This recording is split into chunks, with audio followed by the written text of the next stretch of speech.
Disability reviews. What are they? When do you get them? And how do you prepare? Brian Terrian here from the Disability Digest. If you've been here before and watched some of our videos, I'm usually standing up, but for this one, I want to be in a more relaxed environment, set you at ease, so I'm sitting down. So thanks for watching.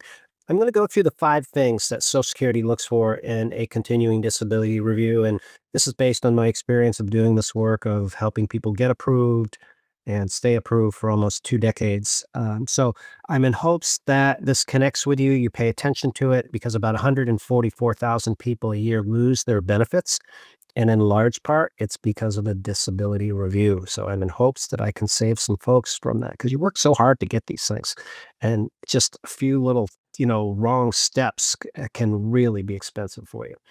All right, so here we go. First thing is mindset, and this is not one of the 5, but I just want to address this because this is important, I feel. Many people that get approved, they're not aware that there is a disability review, that once you get approved, it's not permanent. There's very few situations where there's disability recipients that are not reviewed. And so they're concerned and they're expecting a review in like 3 years, but it doesn't show, or they get the review and they send it back and they don't hear anything. Here's my message to all of that noise is do the very best you can to just set that aside and focus on what I'm going to share with you that you can control. Because Social Security is not a smooth operating machine. You may or may not get it on time. If you send it in, you may not hear back. So those are some of the things. If you can do that one thing, hopefully it will help you enjoy life a little bit better. All right, so let's get into the 5. The first is treatment.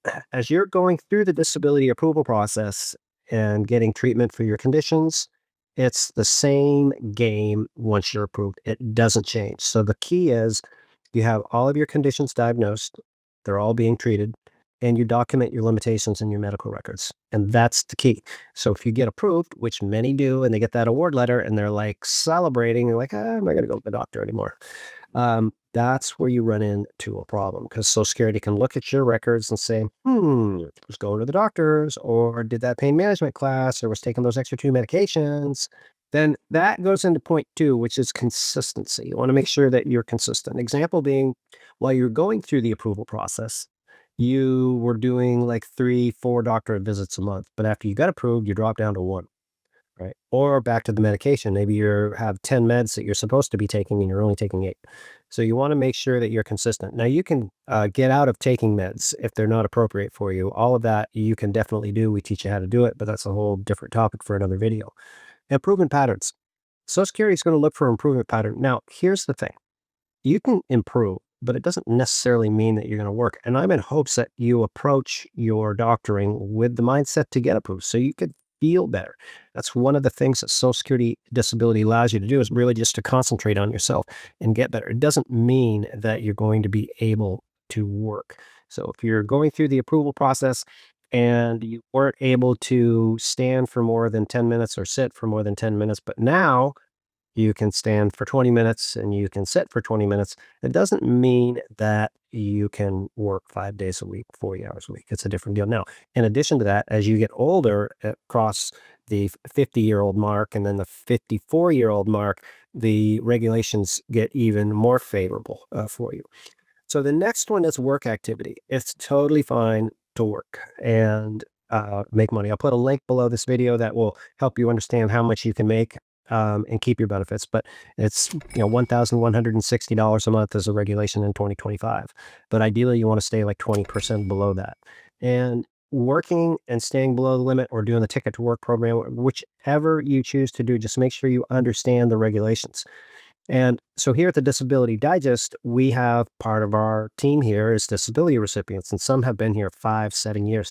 Yes, they get reviews, but they haven't had anything jeopardize their benefits because they are earning within the allowed amount. So we know what's doctors' opinions.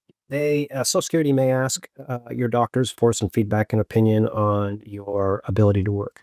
And one way to protect yourself against this is to make sure that your limitations are properly documented in your medical records, like the specifics about sitting for 10 minutes, standing for 20 minutes, not able to lift a gallon of milk, only sleeping 4 hours a night, those types of things. Because regardless of what your doctor offers for an opinion, It's going to be easy for Social Security to see that your limitations are clearly documented in your medical records, right? So that's really the key there. Next is forms. When you get your continuing disability review, there's two versions of it. There's a short form and a long form. The general concept is don't freak out. I'm going to give you guidance here in a minute about how you can get the right answers in your forms, and just answer them in a timely manner. Be straight up and honest and get them back in.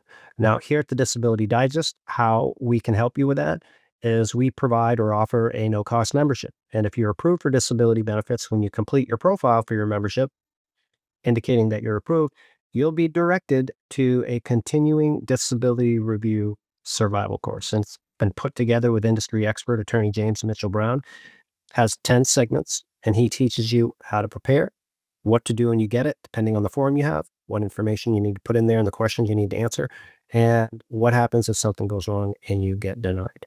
Now, if you don't want to join us as a member and get the course and all the other benefits of being a member here, totally fine. You can search our YouTube channel. There's 3 of the 10 lessons that are available. Attorney James Mitchell Brown has done other live events with us talking about continuing disability review. So you could take advantage of that as well. So here at the Disability Digest, yes, the membership will help you out. And also what I'm going to drop in the show notes here is the links to when conditions are reviewed from Social Security regulation and also how much money you can make and keep your benefits. If you have something to add to this, like you've been through a continuing disability review, you haven't, join us in the comments. We would love to hear from you. Hope you found this helpful. And as always, make it a great day.